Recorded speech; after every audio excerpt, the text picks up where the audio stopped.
Yo! There he is. Ladies and gentlemen, welcome back to another episode of the Jack Mallers Show. Yes, it is true. My name is Jack, and you are listening to what I like to call Mailbag Monday, a show dedicated to Bitcoin, macroeconomics, and making sense of the world. How us, this little community that could, this small corner of the internet, can understand the chaos that surrounds us and our peaceful exit that is Bitcoin. Without further ado, let's hit the road. I am talking to you all at a Bitcoin price of $112,840 US. That keeps Bitcoin's market cap around 2.25 trillion as an asset class. Our all-time high remains the same, $124,400, established on August 13th, 2025, so a little over a month ago. We are about 10% off Bitcoin's all-time high. I'm talking to you all at Bitcoin block height 915,945. What does that mean? That means as I speak words out of my mouth in the real-time human flesh, the last Bitcoin block to be mined was 915,945. It is so good to be back in the empty closet and see all of your beautiful little troll types in the chat. I missed you guys. And without further ado, let's get into today's rant. Today's rant is titled Debt Spiral, the Third Mandate, and Bitcoin as Macro. And today's story for me is framing, or continuing to frame rather, this era we're living through as about survival. The United States is not cutting rates for jobs or for inflation. They are cutting rates to keep the U.S. Treasury alive, to keep the U.S. government alive, to keep the U.S. empire alive. The cost of that survival is all of you. I'm going to say that again. The cost of their survival is you listening to this show. You, your life, the things you can acquire, the family you want to have, the house you dream of living in. That is the sacrifice and the expense of keeping this empire chugging along. And so think through the framing of this rant as about survival, understanding the task at hand by the powers that be, and who they are shortcutting to get where they need to go. So, first chapter for us, I call the liquidity machine. So going into the show, everyone's like, Jack, I thought Bitcoin only goes up. Bitcoin's down 2.5%, which, by the way, come on, chill out. 2.5% is nothing in the grand scheme of things. But yes, Bitcoin took a dip. And I wanted to focus on, I actually think that this dip is very healthy. I'm very excited by this dip. I think this dip is good news. And I want to explain why and just the general trend of what's happening if we zoom out. So this tweet from Arthur Hayes, TGA refill almost done. Target is 850 billion. With this liquidity drain complete, up only can resume. Okay, let's understand what's going on here. So the TGA, that stands for the Treasury General's Account. So what Arthur is saying is the Treasury General's account refill is almost done. Think of the Treasury General's account like what it sounds like. It's the it's the checking account of the U.S. government. The U.S. government's checking account sometimes needs to be refilled. How do they refill their checking account? How do they refill their bucket of cash? Well, they sell bonds, which is a way of borrowing money from the market.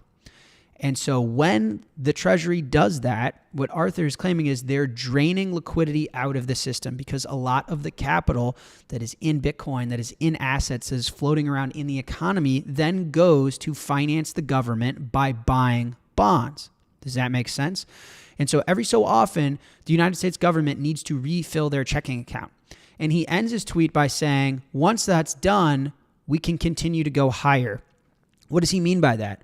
He means we're going to continue to go higher because once the Treasury has their checking account full, they go and spend that money into the real economy. One of the biggest spenders in the economy is the U.S. government itself, and that capital finds its way into Bitcoin, into real estate, into the stock market, into gold, into the economy. And so the Treasury general account is being refilled. That will suck liquidity out of the system.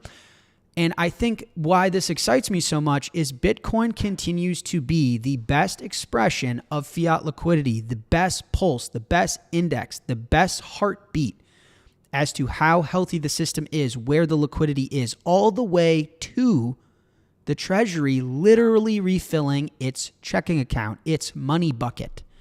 So just so you guys know, I think that there are serious liquidity issues within the market. We are living in two economies, as I've been saying on this show.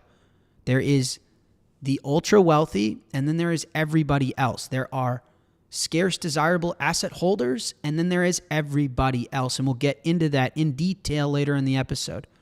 But the everybody else continues to struggle. The Treasury is draining liquidity right now. And I think Bitcoin is reacting to that. And as a Bitcoin holder, that's what you want. You do not want Bitcoin to be like the S&P 500, to be collecting a bunch of passive flows that backs the Treasury market with its bullshit 10% up every single year. That's basically more or less reflecting the increase in M2 money supply. You want Bitcoin to be the escape valve, the exit door, the pure reflection of the devil in the mirror. You understand?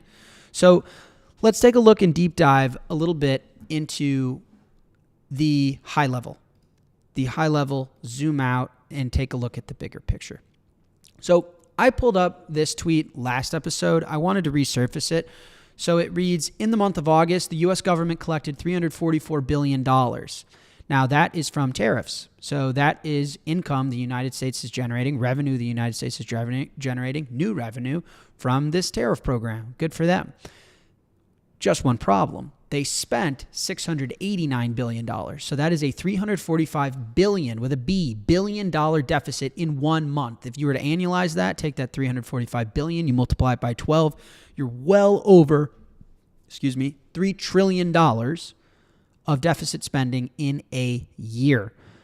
Incredibly unsustainable. So why do I want to resurface this? Well, according to the Wall Street Journal, in September 2025, U.S. individual income tax payments for fiscal year have increased by 12% year over year, meaning the U.S. growth in the income that they take from all of us in taxes, the theft that they take from us via taxes. I just had a massive IRS payment. So the theft, the property theft that they are taking from us in the form of taxes grew 12% year over year. Another interesting stat is the U.S. money supply has grown about 5% year over year. So the money supply is up 5%. Tax receipts are up 12%. How the hell is the deficit higher? Guys, that would be the equivalent if you got a 12% raise, but your credit card bill went up anyway. If you're bringing in more income, if you are printing more money, the deficit is supposed to come down. Despite 12% year over year tax receipts, despite 5% year over year U.S. money growth, despite tariffs, which brought in over $300 billion in a month,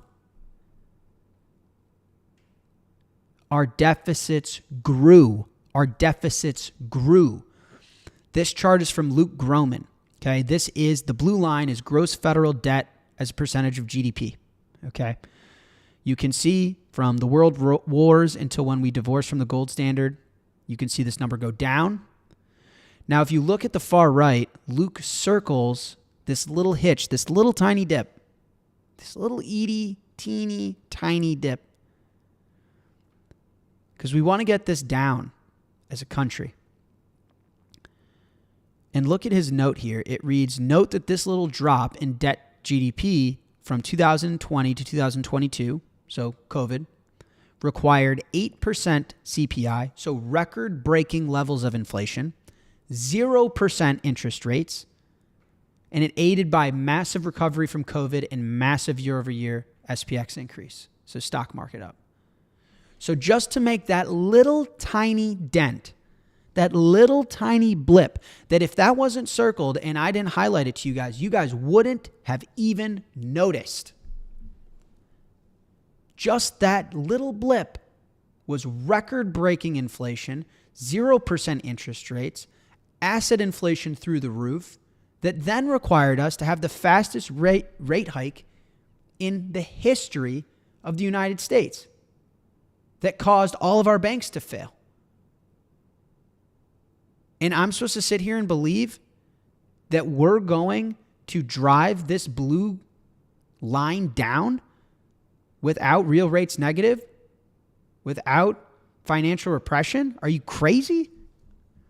And the point, again, I've shown this chart a million times, guys. The point is this.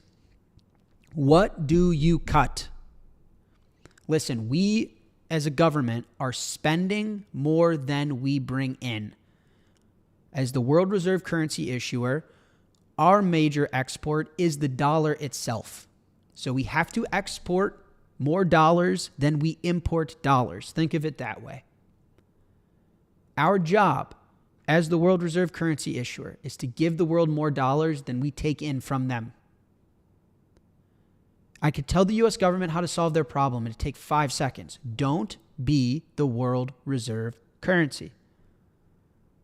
Now, if you want to be the world reserve currency, if you want to prolong this empire, if you want to keep the show going at the expense of your people, well, then we have to cut spending somewhere. Let's look at this visual. Where do you want to cut? Health and Human Services? Social Security? Defense spending? There is one place where you can cut and you can kick the can down the road. It is the treasury. It is the interest expense on our debt. So you have to understand, we are not cutting rates to stimulate the economy. We are not cutting rates in a reaction to jobs. We are cutting rates not as a supplement to the economy. We are cutting rates as a lifeline to the U.S. Treasury, to the U.S. government. If we do not cut rates and we do not bring this Treasury expense down, we will default. We will go into a debt spiral. It is over. Game over. GG's. Good game. Sayonara. See you later. So you guys have to understand this, because the mainstream media, the traditional bondholders that have been holding bonds for the last 40 years, they're writing this off as a political fiasco, that Trump is an egomaniac and he's in it for himself and he wants to control the Fed because he's into his own ego. And all of that may or may not be true. But I'm telling you right now, the economic reality, again, money is your time and energy in abstracted form. Money obeys the laws of physics, of Mother Nature, of the real universe. Money carries no opinion. A real money, a hard money, is truthful. I'm telling you the truthful economic reality grounded in physics. We have to cut interest rates, or else the U.S. government fails. That is why they're doing what they're doing. You have to understand that. And then we will understand the implications of that, what that means, who that's going to burden, and who that's going to continue to kill. But what do I think is happening with the Bitcoin price? Liquidity's drying up. TGA refill. I think there's a large part of the U.S. economy that is very illiquid. Capital is scarce right now. But what do I think is going to happen? I continue to believe very fundamentally that the U.S. government and the Federal Reserve are acting in a way of survival. They are on their deathbed, and there are a few ways out. Nuclear war, that's uninvestable. We're all gone. or the exit valve is the US dollar, is inflation, is a tremendous wealth gap that ensues a ton of violence that we've been seeing recently. So that brings me to the next chapter, which is the third mandate. So conveniently, the Fed suggested a new mandate for itself that does what? Helps the U.S. government prolong its empire at the expense of the people. Okay. So this is from Bloomberg. Fed third mandate forces bond traders to rethink age-old rules. Guys, this is massive news. This story continues to prove out to be exactly what we think it is. I continue to think Bitcoin's going to 250K to $1 million in the nearish to mediumish term future. And so let's get into this dual mandate. So the Fed has quietly legalized financial repression. It's really warming up mainstream media and everybody to understand that they're going to implement some form of yield curve control. So what do I mean by that? This is a snippet from the article. For generations on Wall Street, it was a statement of fact. The Federal Reserve's dual mandate of price stability and maximum employment governed how it set interest rates, invoked time and again from Alan Greenspan to Jerome Powell. So when Donald Trump's latest pick for Fed governor, Stephen Miron, cited a third mandate that it must also pursue moderate long-term interest rates, chatter lit up on bond trading desks as analysts debated what it all meant. To the surprise of many, it turns out that Miron was simply quoting a long-forgotten part of the Fed statute in full. But for market veterans like Andrew Brenner, the import for financial markets was clear and alarming, with potential to upend portfolios. As Brenner sees it, the fact that Miron of Mar-a-Lago Accord fame and newly minted Fed official saw fit to mention the third mandate in congressional testimony is one of the clearest signs yet that the administration intends to wield monetary policy to influence longer-term bond yields using central banks' own bylaws as cover. It also underscores how willing Trump is to upend decades of institutional norms to break down the Fed's longstanding independence in service of his own goals. Now, I think that this screenshot in this piece of the article is so telling because if you read this from Bloomberg, this reads like Donald Trump is doing this because he's selfish. Donald Trump is doing this because he has his own interests. Donald Trump is doing this because he's controlling. Donald Trump is doing this because he's an egomaniac. And we cited some dude named Brenner, Andrew Brenner, who's like, whoa, this isn't cool. This is unfair. For 40 years, all I've had to do is invest in bonds and I've made money and I've gotten rich. And that's what my fund does on Wall Street is I just buy bonds. And this is very threatening to bonds because it's effectively yield curve control and is effectively saying that we're going to print money, cap yields, and we're going to decimate bondholders. And this is wrong, and Trump's a dictator, and blah, blah, blah, blah, blah. They're missing the point. This article shows me that the general public, mainstream media, all these smart economic advisors that could never listen to the little naive kid in the hoodie in the empty closet, they still don't get it. They still don't get it. This is not about ego. This is not about force. This is about survival. This is about the United States has no choice. We are in a debt spiral. Unless you want to stop being the world reserve currency and get on a Bitcoin and/or gold standard, a neutral money standard, you have to bring rates down. You have to finance the U.S. government at any and all costs. And the notion that Bloomberg and economists and bond portfolio managers think that this is about politics, they have no idea what is coming. We move on. Again, guys, what do you want to cut? And let me put it to you this way. In the wake of all of this political violence that we're witnessing, and I've already posted about it, my views on it are, I'm not far left, I'm not far right, I'm not blue, I'm not red, I'm orange, I'm peaceful. I think it's terrible. No one should be getting murdered, okay? In the wake of all this societal divide, political violence that we're all experiencing, you want to cut human and health services? You want to cut Social Security? You want to cut defense? And by the way, cut them now, today, by 25% and permanently. And then we might have a chance, although that probably will cause a recession and for us to collapse anyway. Or else you cut your treasury expense. You cut rates.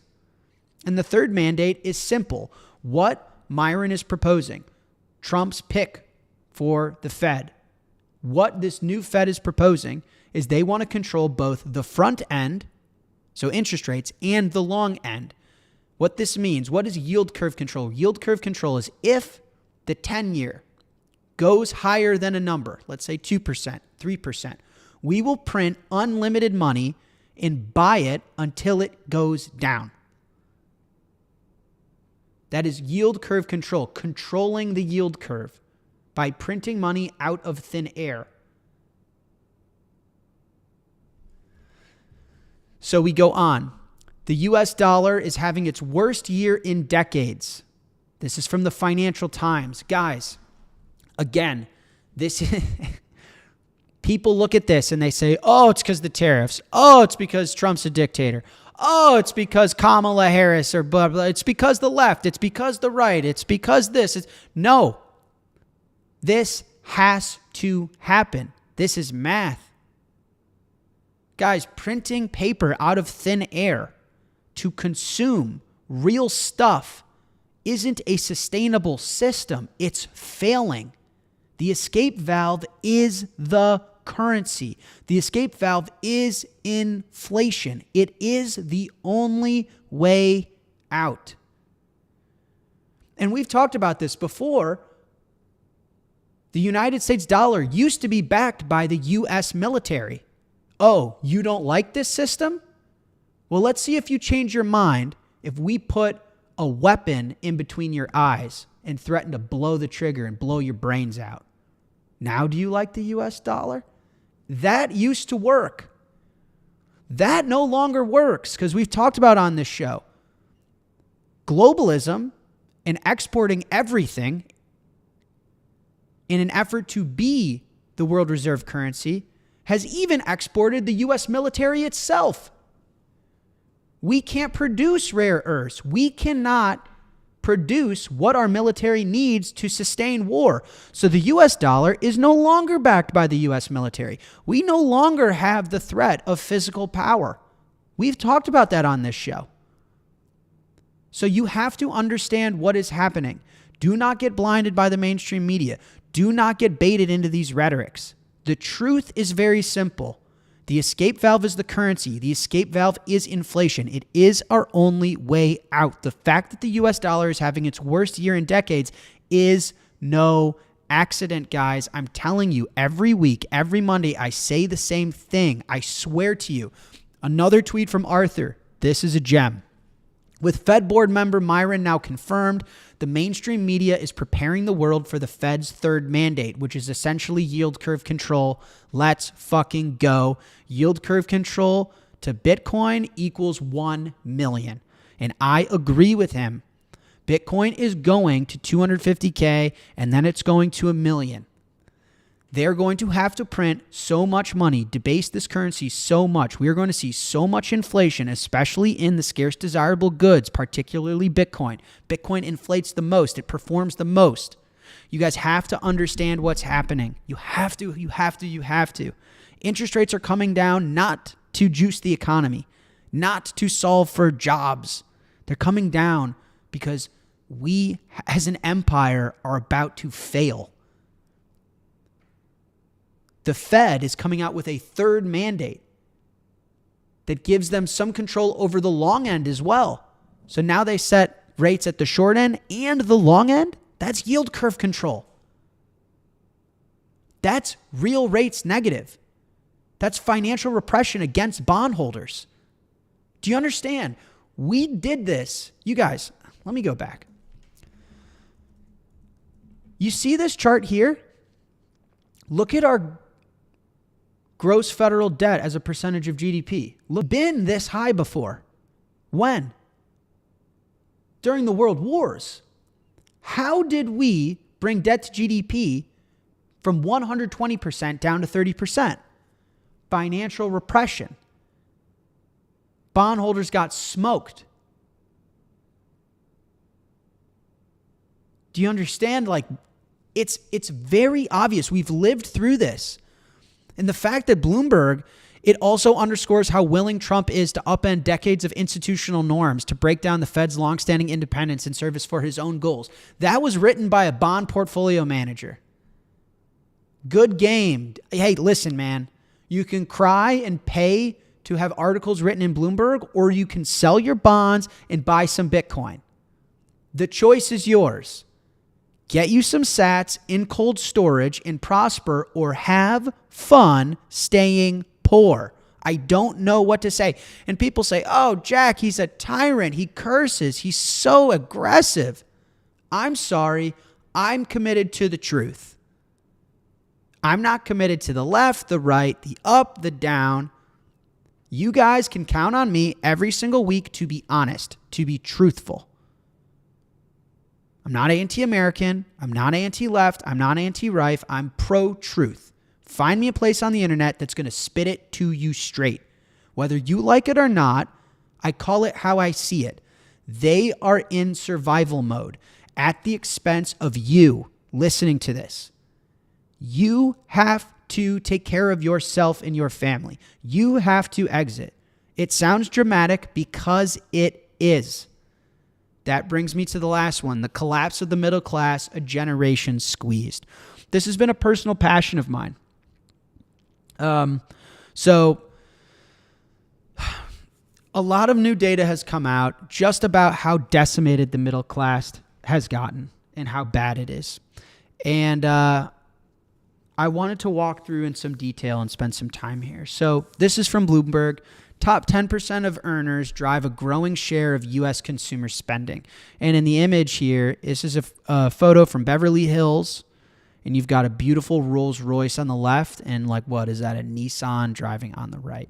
And it really visualizes the division within the economy at large that we've talked about a lot on this show. So this from Joe, key chart.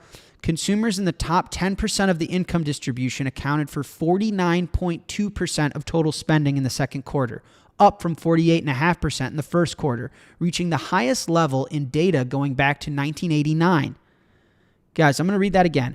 Consumers in the top 10% account for half of the total spending. The top 10% spend half the money. Are you kidding me? Look at this from bar chart. The top 1% of U.S. earners now have more money than the entire middle class. I'm going to say that again. The top 1% in the United States have more wealth than the entire middle class.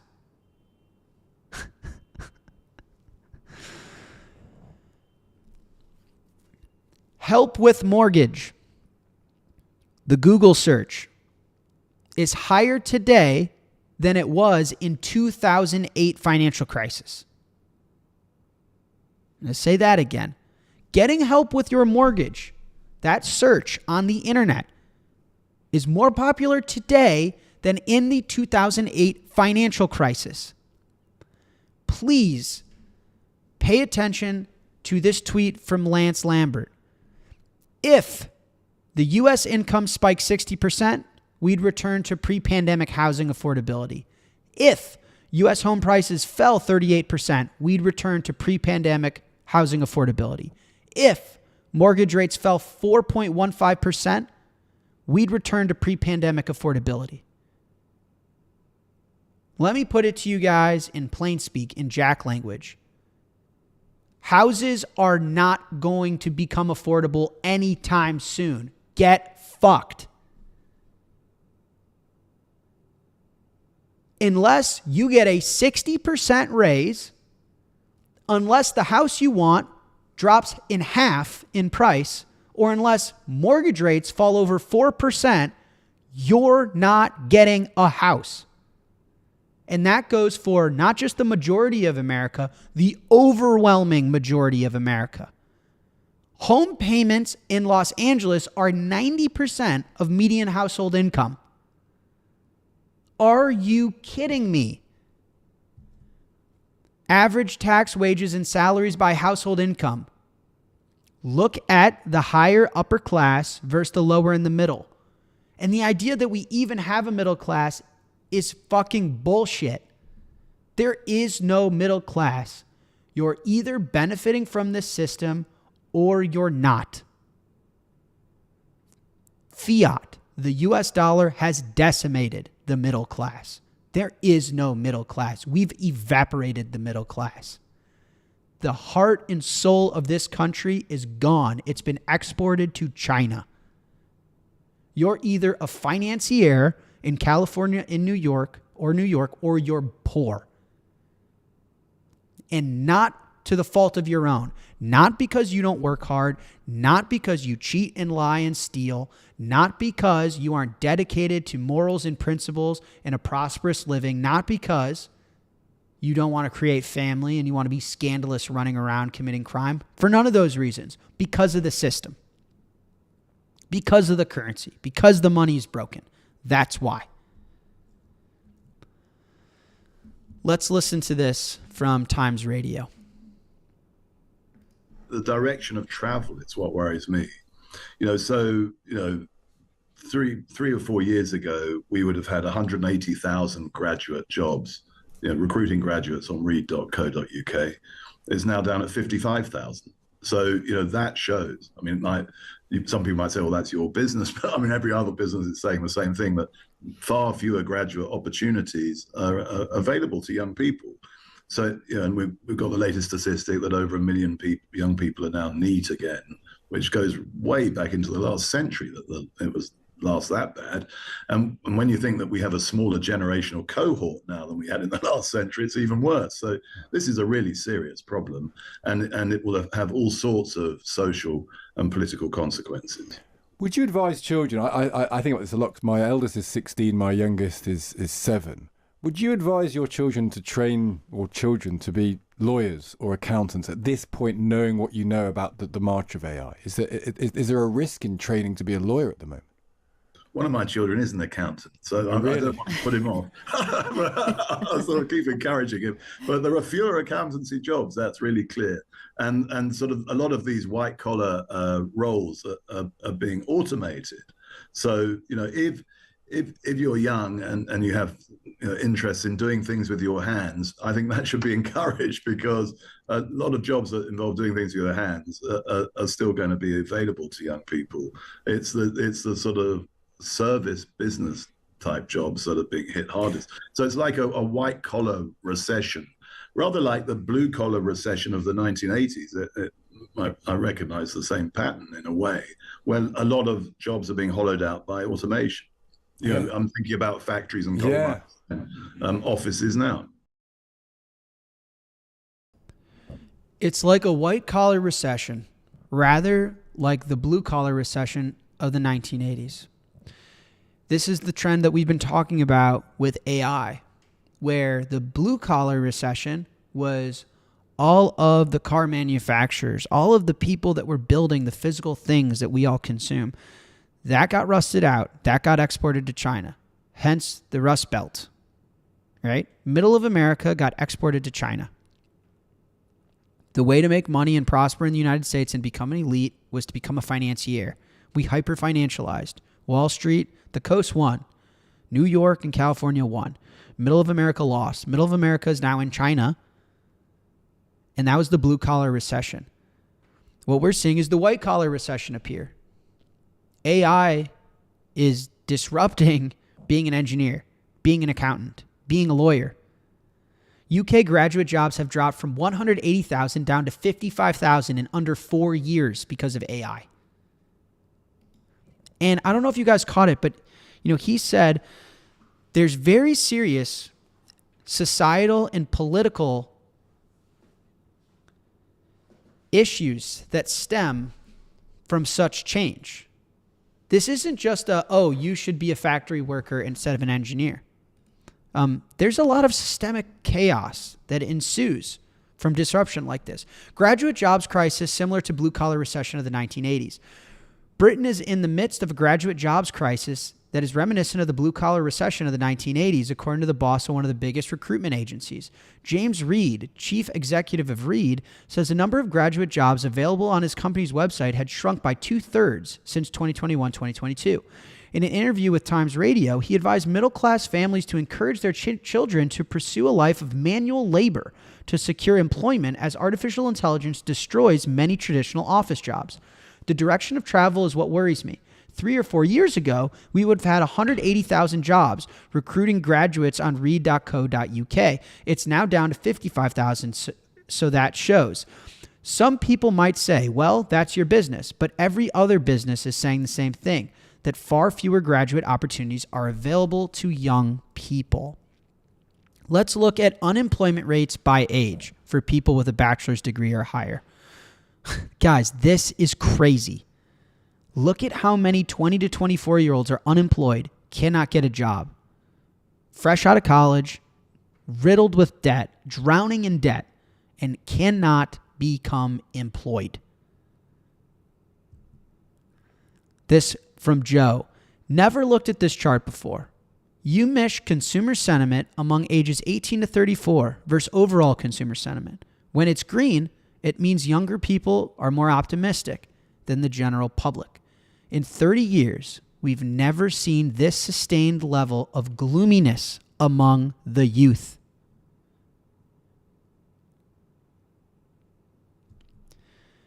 I created this slide because, listen, let me rant to you guys for a second. I'm part of the youth, right? And I say that. Why do I say that? Like, you're a grown man. You're the CEO of 2 companies. You're 31. Yeah, I'm a grown man. You don't have to tell me I'm a grown man. I know I'm a grown man. I'm part of the youth because I'm part of the generation that was born into this bullshit. I was born into 9/11. I was born into unlimited wars. I was born into the 2008 crisis in unlimited debt. I was born into COVID, into censoring speech, into unlimited money printing, into locking me in my house during my most formidable years as an adult. My country tried to stab me with untested vaccines. I was born into all that shit. That's why I associate with the youth, because I associate with the generation that's gotten screwed. All of the real estate, all of the stocks, all of the bonds, all of that performance, I saw none of it. My kids are going to go to the school they want to go to because I found Bitcoin. Because of what Satoshi Nakamoto created. Not for any of the nonsense that the United States claims to have given me in my generation. It's all a lie.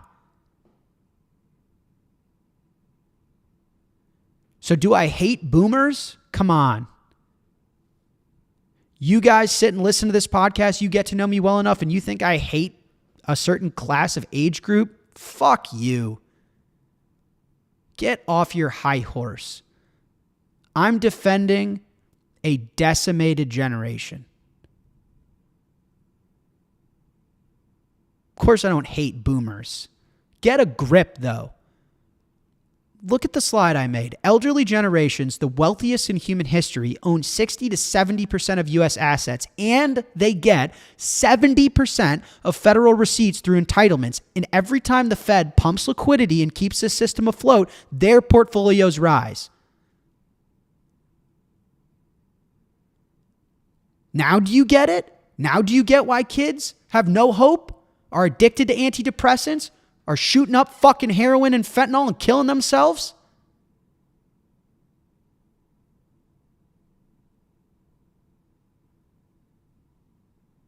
And these kids are going to college and they can't even get a job anymore.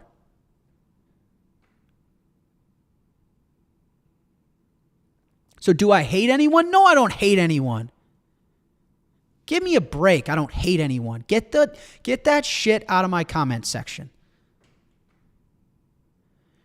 We all have to understand what is involved in a fourth turning. What is involved in the fall of an empire? What comes with Bitcoin's success?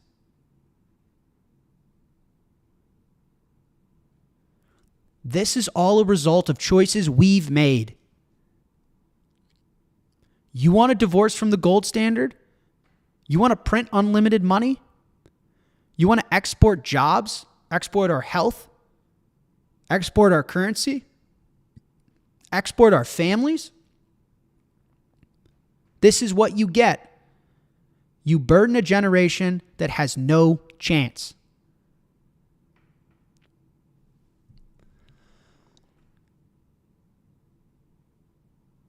Now look at this chart.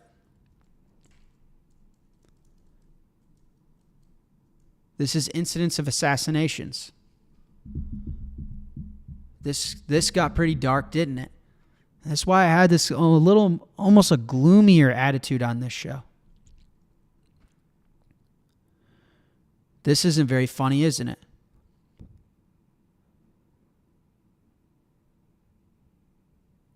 Our assassinations are going vertical. We're on pace to reach the highest assassinations since the mid-1800s. Since the mid-1800s, what happened then? Oh yeah, a civil war.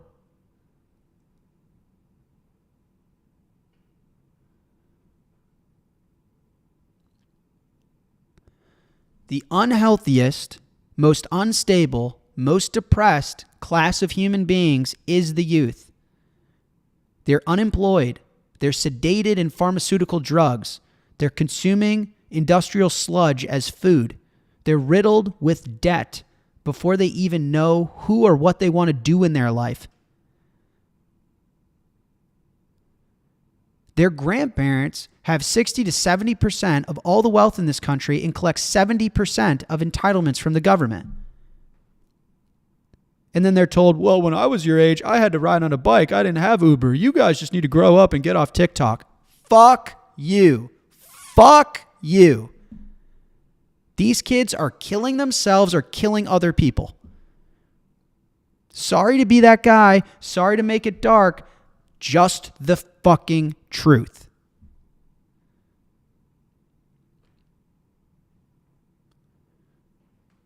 You know, part of why I think I was put on this planet is to help Bitcoin achieve its potential and to help people realize the good that we can do based on the choices we have an opportunity to make. I only say these things to make sure you guys understand the truth and what's happening. We are living through a level of violence that is starting to rival the last time we were in a civil war. We are living through a fourth turning. We are living through the fall of an empire, a monetary regime change. We are moving back to neutral reserve assets. The only way out is through the currency, is through inflation, is through a division in the wealth gap, is through financial repression, is through theft from the middle and lower class, is through theft from future generations. You have to get Bitcoin. You have to get your kids Bitcoin. Your kids have to understand Bitcoin and save in Bitcoin. It is, to my knowledge, the only peaceful way out.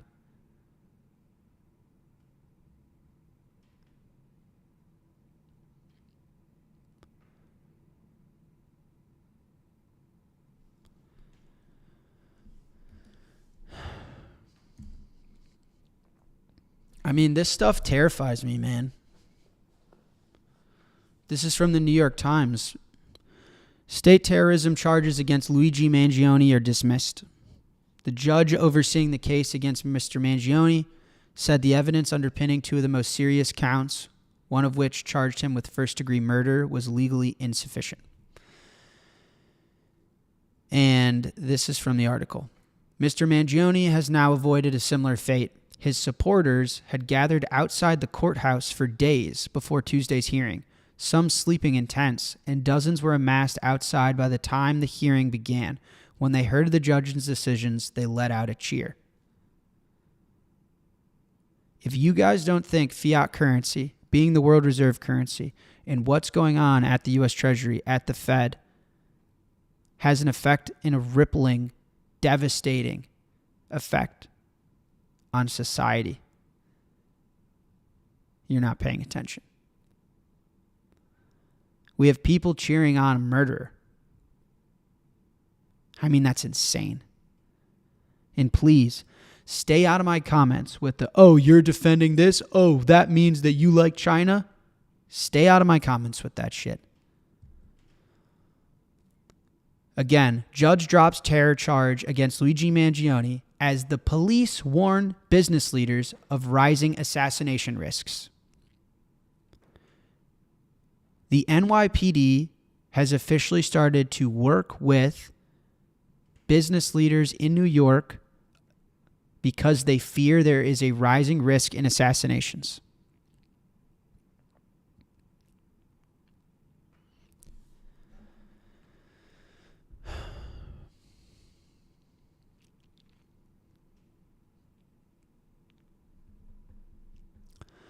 This is the social cost of fiscal dominance. The system works for the top, crushes the middle, and radicalizes the youth. And the choice, again, as far as I can see it, if I wake up tomorrow and there's something better than Bitcoin, it'll have my attention, my time, my energy. But as far as I can see, this is the only thing we got, guys. And we're all on the same team here. We're going to use open source technology, engineering, optimism, and hope to just build our way out. That's what we're going to do. That's what we're doing. I mean, we've provided $2.25 trillion worth of hope to the world in 15 short years. Not only with no help, but with everyone trying to get in our way. We can do this. We will do it. But this shit's real. Assassinations are, beginning to rival the mid-1800s. The youth is not hopeful. Your kids are in pain. I don't know how else to cut it to you. Bitcoin is the road to family, the road to love, the road to peace, the road to hope, the road to health. I don't know where the other roads go, and I hope I never find out. All right, with that, quick Strike in 21 updates. For those of you that missed it, Strike, we just keep shipping. I mean, I pride this company on highest quality of velocity for our products. We ship nonstop. We listen to you guys. We actually listen. I'm actually paying attention. All the DMs, all the YouTube comments, everything you guys tweet at me, I'm listening. So last week alone, we shipped Get Paid in Bitcoin with no fees. So yes, you can get your direct deposit into Strike. Any percentage of it. You want 1% in Bitcoin, 10% in Bitcoin. I do 100% into Bitcoin. No fees on the house. We now have recurring deposits. A lot of you like to make sure that you have enough in your Strike balance to do the things you do, whether it's paying bills, having a DCA, enough capital in there to smash by when the price dips, whatever you want to do. We now have recurring deposits. You can automate that. I know that was a big request. And we have an integration with BitKey. So if you're looking for a way to get Bitcoin to cold storage into self-custody, and you need some help with that, or you want some guidance, or you want it to be automated, go get yourself a BitKey. You can hook it up to Strike. You can have a no-fee DCA or no-fee direct deposit, and Strike will automatically send it to your BitKey in your custody. So it is automated, self-sovereign saving in our hopeful, peaceful exit. So really, really cool. And for those of you that come to this show that want the alpha, that want the thing that I haven't announced on Twitter yet, but is being released right now, it's editable DCAs. So a lot of you want to make sure that you set a DCA, you don't have to cancel that DCA, restart it, which incurs fees for the first 7 days, only to change it from $1 to $2 or $2 to $10 and $10 back to $1. You want to be able to edit the active DCA you have. You will be able to do that. At this point in the company's history, it takes us about a week to roll out these features to all of our customers. But over the next week, starting today, we are rolling out editable DCA. And I know you guys have been asking for it. We will never stop shipping. It feels like we ship 1 to 2 major features for you a week. I think we're the best Bitcoin company in the world, hands down. We're the most focused on it, the most proof of work, the fastest product velocity in the world, in my not so humble opinion, in my very biased opinion. You take it for what it's worth, but please don't tell Twitter. Don't ruin my announcement. But if you come to this show because you want the good goods, the secret sauce, the alpha dog, that's the alpha this week. Is editable DCA will be in your hands at maximum a week from today. At minimum, it'll be shorter because you're one of the lucky users that got it first. From 21, listen, we're making a ton of progress. Most of it or all of it, I can't really tell you guys about because, again, we're in this approval process with the SEC. That's just the rules. If some of you just tell us something. If I break the rules, then we all go down. So I would never break the rules. I'm not going to break the rules. The rules are the rules, and the rules are there for good reason, and I'm following the rules. I do want to make a comment, though, on, I posted this tweet, 21 is not a Bitcoin treasury company. There's lots of comments being made about Bitcoin treasury companies right now. Listen, I'm not going to, this isn't a Bitcoin treasury podcast. I'm not going to say, people are doing what they do. Some people are doing great work. Some people are not. The market will decide all this stuff. What I do want to say is, I don't consider 21 a Bitcoin treasury company. We are working on some incredible stuff. We plan on building and operating a lot of technology at a very big scale and generating revenue and a lot of cash flow on top of Bitcoin itself. So I'm very, very excited. And the fact that I get to work with Tether, with SoftBank, and the incredible team at 21, I think that this is unparalleled as far as exposure to Bitcoin in the capital markets. And I get it. People are going to say, you're word salad. What are you even saying, bro? It's just a bunch of words. And that's true. It is just a bunch of words. That's why I've not really been talking about it, because that's all I'm allowed to do is say a bunch of vague words. I mean, there's nothing I could do. But in case it matters to you, and in case that's relevant, just wanted to surface this idea. We are not what is called a treasury company. I would say, are we competing with Coinbase? Are we competing as a, Bitcoin treasury, like own a bunch of Bitcoin on our balance sheet? I would say both. We consider ourselves a Bitcoin company. We want to be the best Bitcoin company in the capital markets. And I think very soon we'll achieve that, in my opinion, based on what we're all working on that I can't wait to tell you about. So that's really what I have to say about 21 for now. Again, might be frustrating, might be really interesting to you. You guys will take this information as you do. But our position remains. We've got about $5 billion of Bitcoin sitting in escrow waiting for us to be approved. And I have a ton of things I can't wait to share with you all when I'm allowed to. So that is all I have for the show. My one long rant is over. Given I started the show a little late, hey, not a professional podcaster. I couldn't really figure out how to get live. So this rant was a little under 1 hour, which leaves me some time for some Q&A, baby. A little bit of Q&A, baby. So let me pull it up, and let's get this show on the road. Shout out Dylan, by the way, on the ones and twos, curating the Q&A. For those of you that don't know, if you join us live, so this show gets a ton of views, by the way. Thank you. But I would say only 2,000 to 3,000 of you join us live. So that's probably 5% of every week. If you want to ask questions, you can join me live 6 p.m. Eastern every single Monday. I go live, and you ask questions in the chat, and Dylan actually records them as you guys are typing. He puts it in a Google Doc for me so that at the end of the show, I can just blitz through them and answer live Q&A. So if you're listening and you didn't join us live and you want to ask questions, you want to make sure you get my opinion on something, please feel free. Nothing's off limits. I hold no secrets. I'm as transparent as they come. I think it's important. And so please join us live and ask questions. Shout out Dylan. Jack, some light on treasury companies. Trouble looming? What can I say here that's politically correct?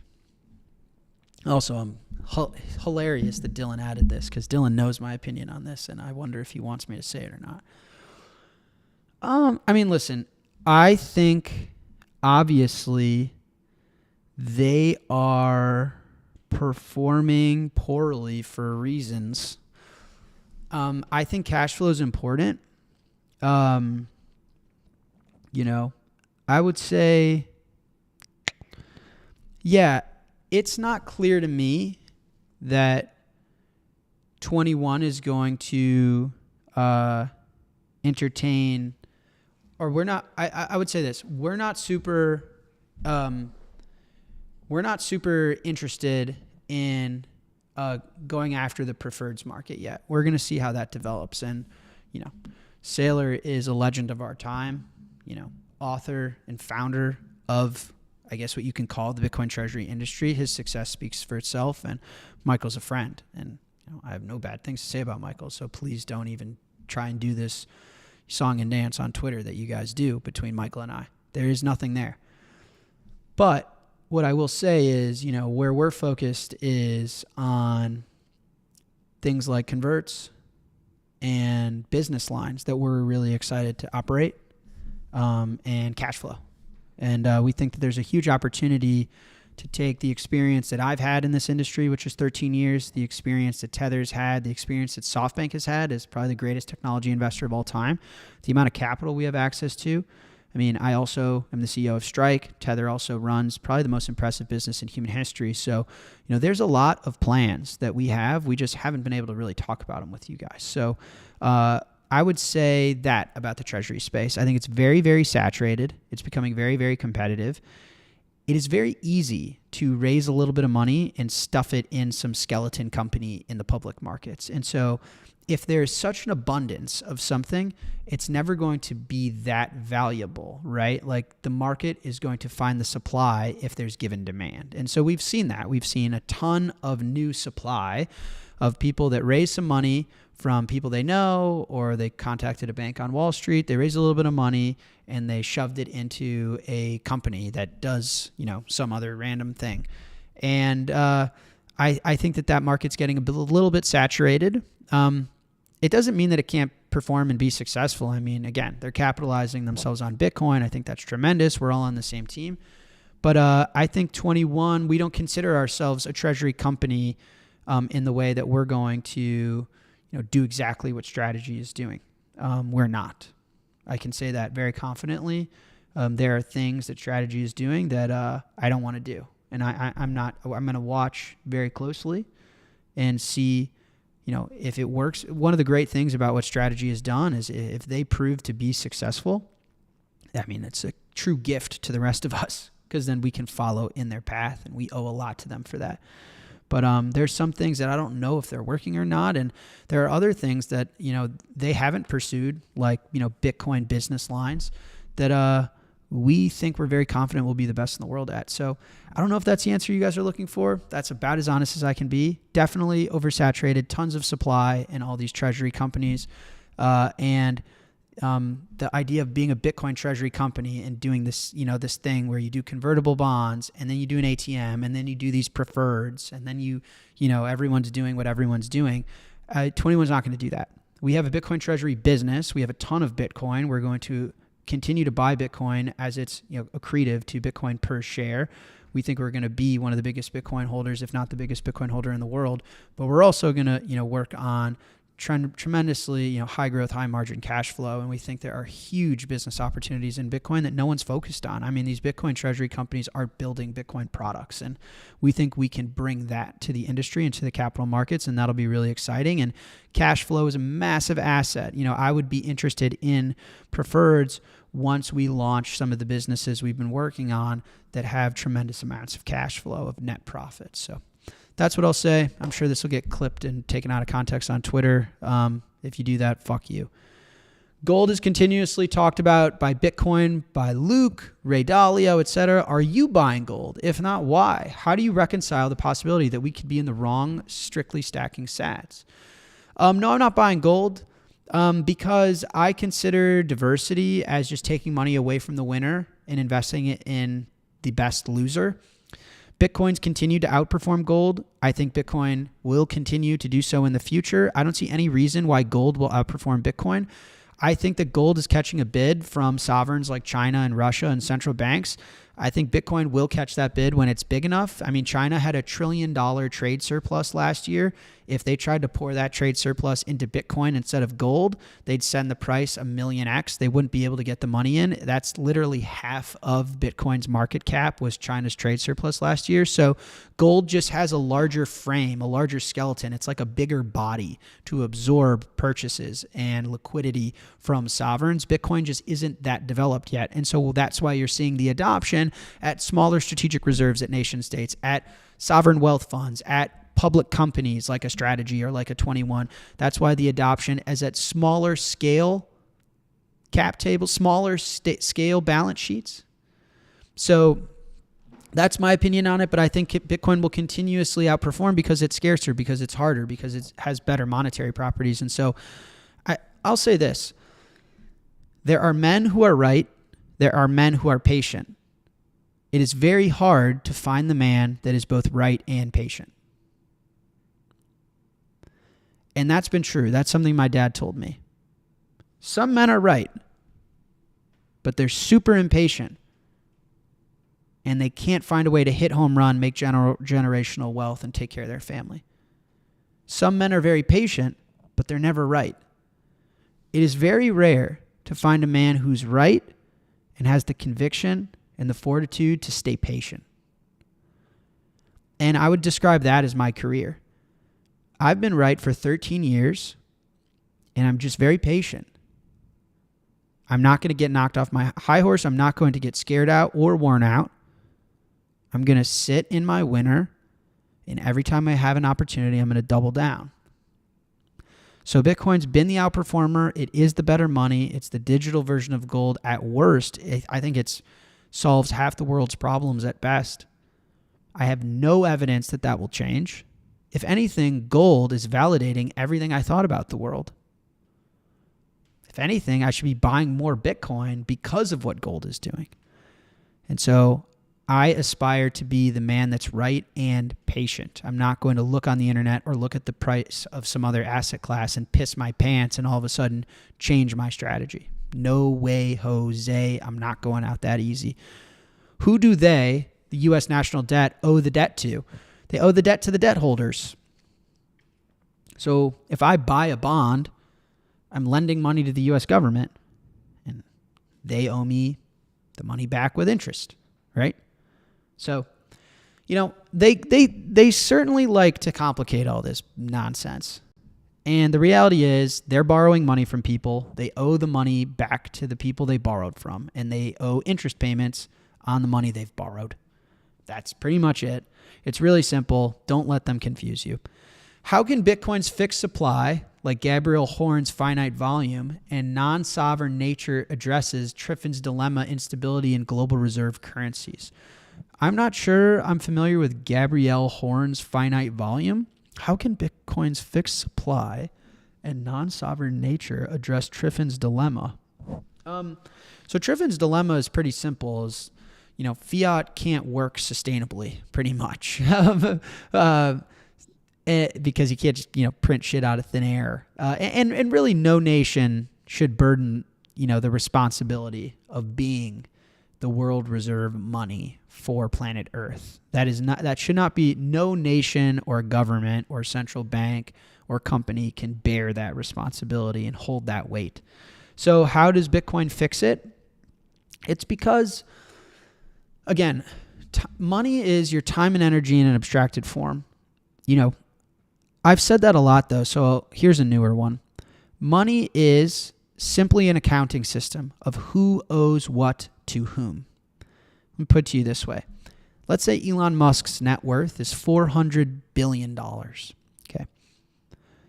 What that means is we, the world, owe Elon Musk $400 billion worth of shit, because Elon Musk has supposedly created that much value for us.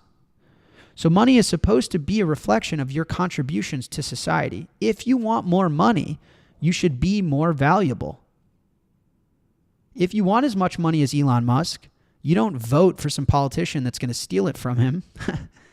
You just create more value, create more companies, create more products, do more things for more people. And the more those people value it, the more the world owes you value back. So if you have 1 Bitcoin, the world owes you 1 Bitcoin worth of stuff. It's an accounting system.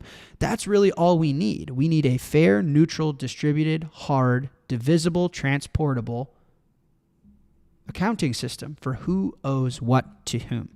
So how does it solve Triffin's dilemma? Is as long as it's neutral and distributed and it isn't owned or controlled or co-opted or authored by any central party or government or bank, it solves it. You know, we're using something that abides by the laws of physics of Mother Nature. You know, Bitcoin with proof of work, you know, it has ties and is governed by the physical world. And that's really what we want. We want an accounting system that tells us all who owes what to whom based on the time, energy, and value contributed in the free marketplace that is all 8 billion of us. And we want that system to be governed by Mother Nature, by the universe, by the physical laws of the world, not by a government or a bank or a political party. So that's really it. That's really it. And, you know, I aspire to be part of a free market where the people that have more money than others is because they're more valuable than others. And that should inspire the people that don't have the money they want to become more valuable and find different ways to produce value to those around them. And if people have a lot of money and want to sustain that money, they can't just put it in government bonds and, you know, the rich get richer. You know, you either have to spend your Bitcoin down to zero, or if you want to keep the Bitcoin you have and not spend it, you have to continue providing value to those around you. That's, you know, a truly prosperous free market. Okay, Jack, how quickly can we devalue the dollar and recalibrate the reserve currency? Yeah, now this one I'm not going to pretend I know the answer. You know, there's that age-old markets can remain irrational far longer than you can remain solvent. And basically what that says is, you know, you can bet the house that something's going to happen tomorrow, and you'd be surprised. You're going to run out of money trying to bet the house before it actually happens. It might take 10 years. And so, you know, with Bitcoin, I don't really have to know the answer to these things, right? Traditionally, like people like, oh man, The Big Short, everyone's seen the movie, right? And that guy, Michael Berry, made a ton of money by predicting the right thing at the right time with the right instrument and the right trade. And that's the way to escape the matrix, is to, you know, bet its downfall. Yeah, but like, do you know how many guys made that trade and then got blown out before it actually happened? Made it too early, made it too late, placed it with the wrong bank, right? With Bitcoin, you don't have that risk. You stay humble, you stack sats, you take care of your family, focus on your health, live hopefully, live with love, and, you know, over time, these things will get figured out and you'll be on the right side of history. And so I don't know the answer, but Bitcoin doesn't force me to even think about it. I don't really think about it. I'm not really sure. I do like to make sense of the world, right? I do like to have my own opinions. I do like to form my own viewpoint. That's a lot of this show, is me just expressing the clues that I've picked up along the way, because I don't trust, you know, our medical system. I don't trust our government. And I do want to build a community of people that are searching for the truth and a better future for, you know, our kids. My dream is to be a dad. So I care in the sense that I like reading the Bloomberg articles to just make sense of what's going on around me and societal norms and who's in pain and who needs help and what products I can build that are valuable to you guys. But outside of that, timing-wise, I don't really care. I don't have to. Bitcoin and markets. Bitcoin is so stable. Remember when it was called volatile? Yeah, I do. I don't know if that's actually a question. Do I remember when it was volatile? Yes, I do remember. But I think this is more of a statement, and I'm glad I was in here. Yeah, I mean, I think Bitcoin is poised for a really big run in Q4 and beyond into 2026 for all the reasons I'm talking about. The Fed has said not only do they have a third mandate coming, which is insane, basically yield curve control, but also that there's going to be 2 more rate cuts this year. And there's only, 3 months left in the year. So pretty insane. Yes, I do remember when it was called volatile. I think that volatility will pick back up in short order. But no, Bitcoin's growing up, man. It's growing up. I mean, listen, I watched Bitcoin go from $50 to $1,200, $1,300 then down to $200, then to $20,000, and down to $3,000, then to $69,000, then down to $20,000, and now up to $112,000. And so I think that story will remain. No reason it'll break. Jack, you said that you would explain Bitcoin's multiplier effect at a later time. I was just wondering if you could explain the multiplier effect or make a non-live video about it. Yes, I will make a non-live video about it. I owe you guys a lot of non-live videos. I've been really busy with the 21 and Strike stuff, but I have a really great team. They've been absolutely killing it, and I have a lot more content for you guys coming. Content, products, working on getting 21 approved. I think the end of this year is going to be really, really fun for all of us in Bitcoin and, for my companies specifically. Question. Yo, legend. I appreciate that. A lot of crazy stuff going on in the world right now. Do you think Bitcoin alleviates a lot of these global issues? I do. I don't like saying that on forums like this because for people that don't know Bitcoin or me or, are familiar with this space, you just sound crazy. You're like, oh yeah, this internet money that you don't know that much about is going to solve all the violence and health issues that you have. And you're going to be in shape and you're going to get married and have kids and you're going to, be safe and it's going to fix the United States. And everyone's like, what? Are you crazy? It does sound crazy. I have to admit. I mean, they're right. It sounds crazy. But the answer to your question is, yeah, I do believe all those things. Now, I've thought about it a lot, and I think that there's merit to a lot of the research and the data and the reasons I believe that. But the short answer is, yeah, I absolutely believe that. I think if we can fix some money, we can fix the world, or at least, half of the world's hardest problems. I fundamentally believe that. Okay, last is Strike questions, and then I'm out of here. BitKey lets you buy Bitcoin from your competitors within the BitKey interface, but Strike is not an option. Competitors charge between 1.78% and 2.3%. Strike could charge 99 basis points. Can you add it? I think we looked to add it, but there were privacy concerns that we had with the way it was all set up. I'm almost positive that's the case. If that's not true, and I'm misspeaking, I apologize. And I'll look to add it, but I'll double check on that. Yeah, I mean, right now you buy Bitcoin on Strike, and then the partnership is about getting that Bitcoin auto-withdrawn to your custody onto your BitKey. But I'll take a look. But I'm glad the way you phrased the question is kind of like an advertisement. Strike's like the cheapest and best place to buy Bitcoin, period, hands down. Obviously, we joined this industry later than a Coinbase or a Robinhood. So, we're not as popular yet. We're getting there, though. I mean, we're becoming one of the largest Bitcoin brokerages in the world. But yeah, we are easily, no fee DCA, no fee direct deposit, free withdrawals to cold storage, and the fees that you do pay us when we do charge them, which is increasingly rare nowadays, they're far cheaper than other services. So if you don't buy Bitcoin on Strike, I don't know why you don't. Definitely check it out. Jack, I'm considering a Bitcoin-backed loan for a used car purchase. What's the protocol to avoid getting wrecked? Do you have any Bitcoin loan horror stories we can learn from? Actually, I have a Bitcoin loan. What's the opposite of horror? I have a great Bitcoin loan story. I had a payment I had to make that was substantial in size over the weekend. Check this out, on Saturday. Actually, so I was in Europe for a wedding, and I realized I had to make a pretty substantially sized payment. I mean, nothing crazy, but it also was definitely not small. And it was a Saturday, and I was literally putting my suit on to go to this wedding. And I was like, oh my goodness, what the hell do I do? And I realized oh shit, I'm the founder of Strike. This is easy. And I borrowed against my Bitcoin. I picked payment at maturity, so I don't need to worry about any monthly payments. I owe, whatever the rate I got, because it depends on how much you borrow. But, I got an incredible rate. I owe the principal plus the interest at the due date, so at the end of the 12-month term.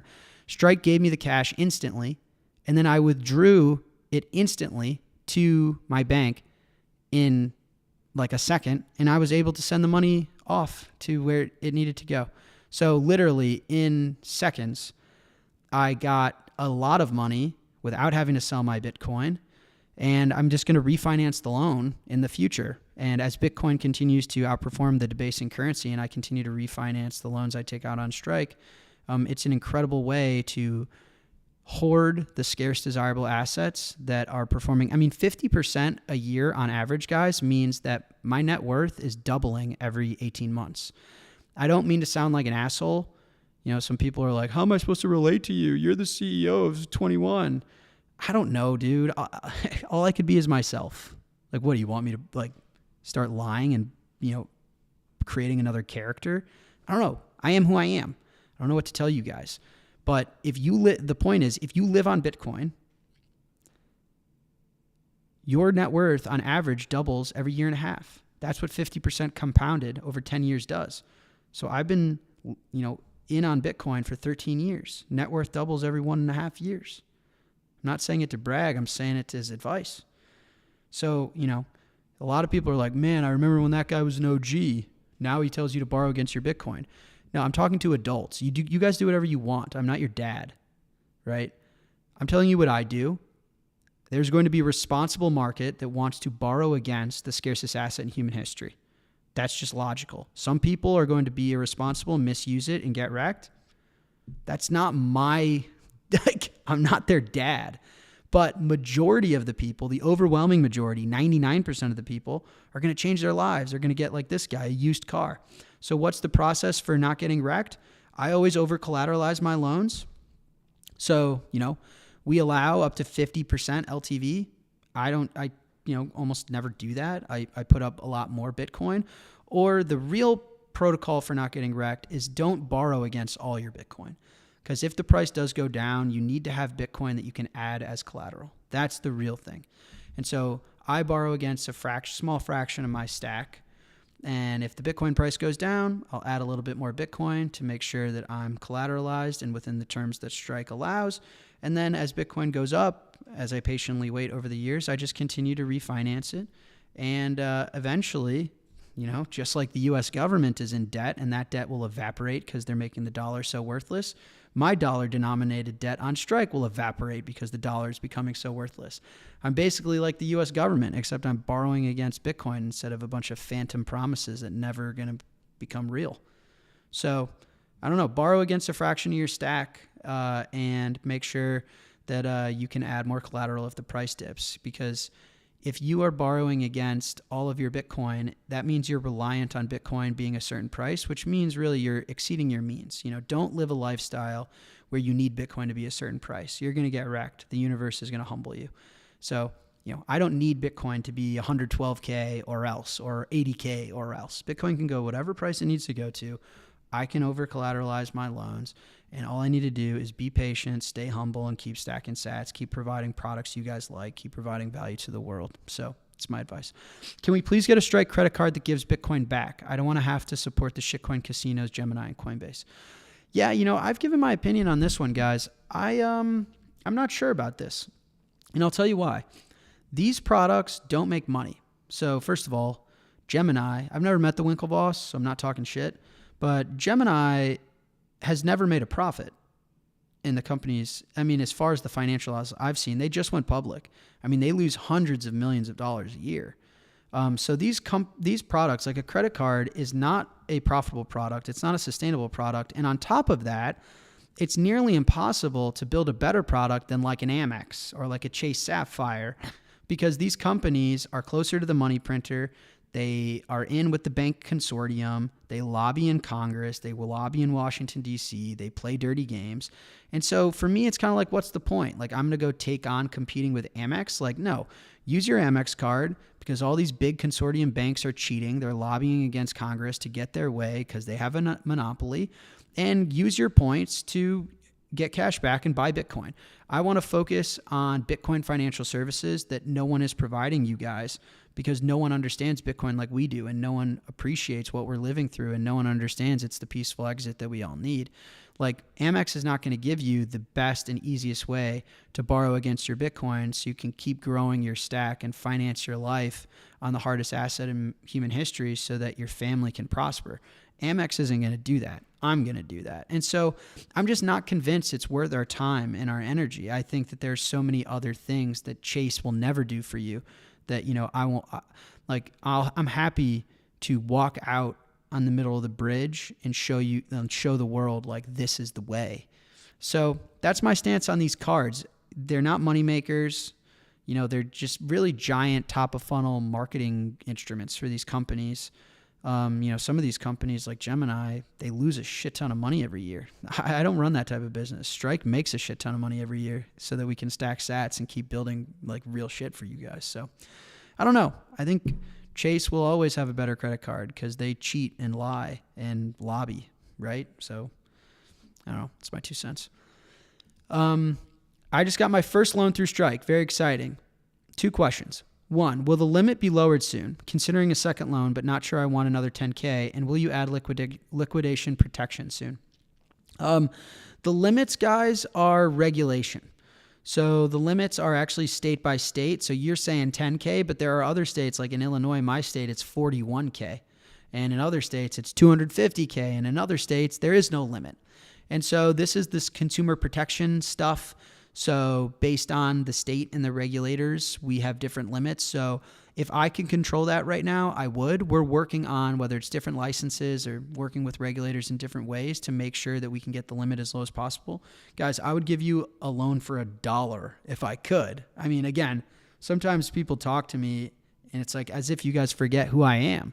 Like, you think, no, I don't want to lend you $5. It has to be $250,000. I would never do that. I don't give a shit. You take whatever loan you want, but there are rules, unfortunately. So I can't control that one for now, but we are working on it. Over the long term, we're working on it. In the short term, I can't make any promises. Liquidation protection. I don't necessarily know what you mean by that. I would say you can protect liquidation yourself by just adding more collateral. If you put yourself in my shoes, I give you a loan, that loan is backed by collateral. If the collateral value approaches falling below the loan I gave you, I have to liquidate you. And not because I'm a bad guy. If I don't liquidate you, then my whole business is stupid and inevitably going to fail. And so, if I want to be the Bitcoin company that Bitcoiners can rely on and we can build the future of society that we want to live in with financial services like the ones Strike and 21 provide, I have to run an honest business. And so if your collateral falls below the loan I have outstanding with you, I have no choice, guys. And so the liquidation protection, I would say to you, is just add more collateral. But I'm not going to run a dishonest business to, be a good guy. That's never going to happen. I'm here to build for the next 50 years or hopefully longer. So anyway, but I don't know what you mean. If there's some liquidation protection that is actually reasonable, I'm happy to take a look. What's unique about the BitKey integration? I know we can already do automatic withdrawals to any cold storage wallet. What am I missing? Yeah, you're right. You can do automatic withdrawals to any cold storage wallet. It's just that it's integrated to one of the more popular hardware wallets and it's all automated. So if you are one of these users that have your own cold storage system and you already have automated withdrawals to that, this probably isn't for you. Strike is one of the most popular places for newcomers to come. They come, listen, you guys can imagine, friends are trying to orange pill. They send them this podcast. They say, hey, this Jack guy, he's a trustworthy Bitcoiner. He's been around for a long time. Their services are cheap. Their software is really good. And we get some folks that then write in and say, hey, I just bought a BitKey. Do you have any guides or do you have any help on how to get Bitcoin to cold storage? And I would say this is for them. There's now a guide that says if you bought a BitKey and you're just opening it and you have a new Strike account, set up a no-fee DCA, set up automated withdrawals once your Bitcoin balance gets to a certain threshold. And over the next few years, you're going to get X amount of dollars into cold storage for free on the house with Strike. And that's really who I would say it's for, predominantly. Is Strike considering an LOC style loan so we can withdraw only what is needed at any given time? Yes, we are. I would say that's going to come before the end of the year. All right. With that, I'm out of here. This one was a little doom and gloomy, but I don't know, man. I just speak from the heart. I try and spit facts. The show continues to amaze me. You guys are the best. The numbers we're doing is crazy. The support you guys give me is crazy, both on the podcast and at both my companies. I'm living the dream. I wouldn't have it any other way. And this stuff's scary, but it's also really cool that we're all in this together, and there is a growing number of people that have found a way out, and we're all doing it together. It is what a time to be alive. So I appreciate you guys. Love you guys. Thanks for the support.